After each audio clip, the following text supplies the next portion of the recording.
आज का हमारा विषय है मन चंगा तो कटौती में गंगा।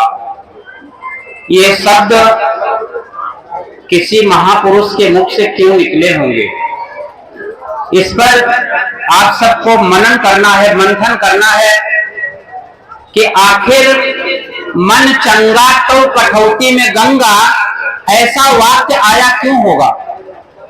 मेरे विचार में आता है कि अगर आप इस शीशी में, इस बोतल में गंदा पानी ले जाकर के ढक्कन बंद करके उस प्रयाग के संगम में 1 महीना डुबा के रखिए, डेली स्नान करवाइए, निकालने के बाद क्या इस शीशी का जल साफ हो जाएगा? ये जैसा है वैसा ही रहेगा। इस पर मंथन किया हमारे सतगुरु संत शिरोमणि रविदास जी ने। कल्पना कीजिए कि शायद कोई कहा होगा कि साधु सब तो जा रहे हैं, चलो गंगा नहाई आई।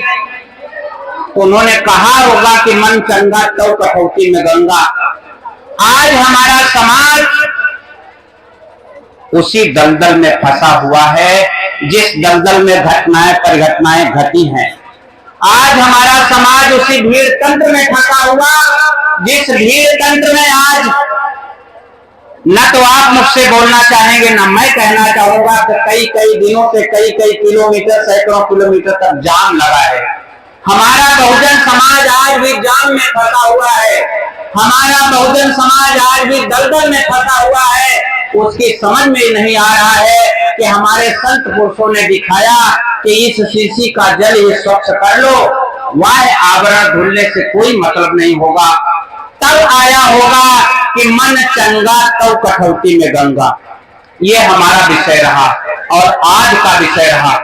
साथियों, आदरणीय गुरुजी इतनी मेहनत कर रहे हैं, इतने वर्षों से तमाम बुद्धिजीवियों को बुलाते हैं।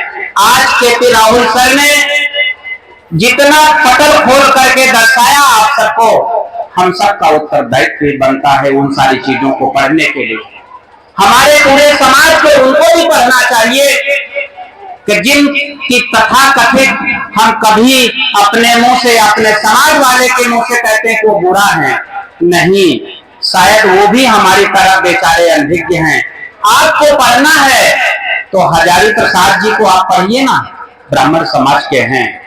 आपको पढ़ना है तो पंडित केदारनाथ पांडे को पढ़िए, राहुल सांकृत्यायन जी को पढ़िए। हमारा भाई बुक स्टॉल लगाया हुआ है, भोलगा टू गंगा किताबें उनकी है।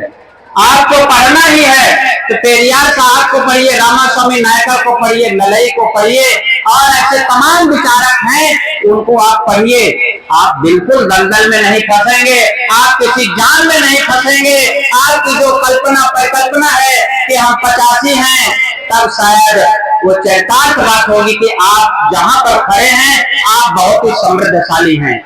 आपका धन, आपकी शोहरत, आपकी ताकत किसी और जगह जा रही है, किसी और के काम आ रही है, आपको पता ही नहीं चल रहा है। जैसे ऊंट के पीठ पर बहुत सारी शक्कर लदी हो, लेकिन क्या बेचारा उसका स्वाद चख पाता है? नहीं। इसी तरीके से हमारा बहुजन समाज है, मेहनत इसकी, शोहरत इसकी, ताकत इसकी, दौलत इसकी, लेकिन इसकी अनभिज्ञता के कारण यह वह चीज की अनुभूति नहीं कर पा रहा है जिसकी कल्पना हमारे महापुरुषों ने की। बाबा साहब अम्बेडकर, संत कबीर जी, ज्योतिबा राव फूले, माता सावित्रीबाई, क्या इनके संघर्षों का एक कतरा भी हम अदा कर पा रहे हैं? हम उस पढ़े लिखे समाज से अपील करते हैं, शिकायत करते हैं कि आपका नैतिक दायित्व बनता है कि उन किताबों को, उन ग्रंथों को आप पढ़ें और अपने समाज को मुफ्त में ज्ञान बांटने की जो है काबिलियत दिखाएं। इन्हीं शब्दों के साथ मैं अपने विचार को यहीं पर रोकता हूँ। बहुत सारे वक्ता हैं, उनको भी सुनना चाहता हूँ। और हाँ, अभी 1 घंटा तो समय व्यतीत हो गया माला पहनाने में, लेकिन मैं कहता हूं कि शायद हम पूरे समाज को अंगीकार करना चाहिए कि हम सब उस माला के योग्य नहीं हैं।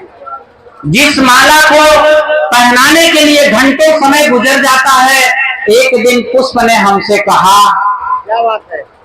कविता मैंने लिखी कि मैं बढ़ा, फूल ने देखा, मैं बढ़ा, फूल को तोड़ने के लिए बढ़ा, मैं बढ़ा, फूल ने देखा, बोला अब तो तोड़ेगा। मैं बढ़ा, फूल ने देखा, बोला अब तो तोड़ेगा, ले जाकर बेईमान किसी पत्थर पे छोड़ेगा। मैं बढ़ा, फूल ने देखा, बोला अब तो तोड़ेगा, ले जाकर बेईमान किसी पत्थर पे छोड़ेगा। मेरी मनसा वो क्या जाने, पुष्प कह रहा है कि मेरी मनसा वो क्या जाने, मैं क्या कर जाऊंगा।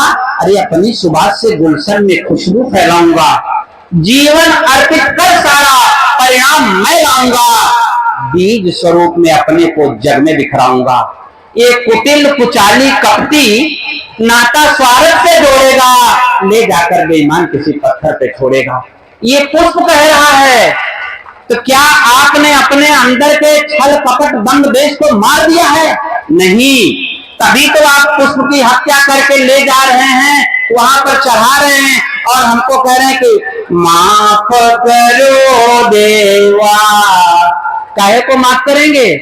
आपने तो हत्या की है, आपके अंदर कपट है, आपके अंदर छल है, आपके अंदर बेईमानी है, तो क्या पुष्प चढ़ा देने से आपको माफ कर देंगे? बिल्कुल नहीं हो सकता है। अभी हमारे बुद्धिजीवी लोग यहाँ बैठे थे, मैं तो कहता हूँ कि आप समाज में ऐसा कर जाइए कि किसी की लकीर को मिटाने की जरूरत ना पड़े, किसी जाति को कोसने की जरूरत ना पड़े। जैसा कि अभी वक्ताओं ने बताया कि काशी नरेश ने पालकी में बैठा करके संत रविदास को कंधे पर धोया, मीरा जी शिष्या बन गई।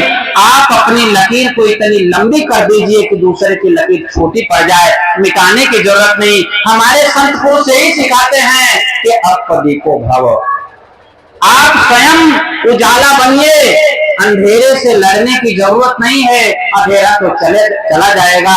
बहुत बहुत साधुवाद, बहुत बहुत धन्यवाद। जय भीम, नमो बुद्धाय। बहुत बहुत धन्यवाद जी को।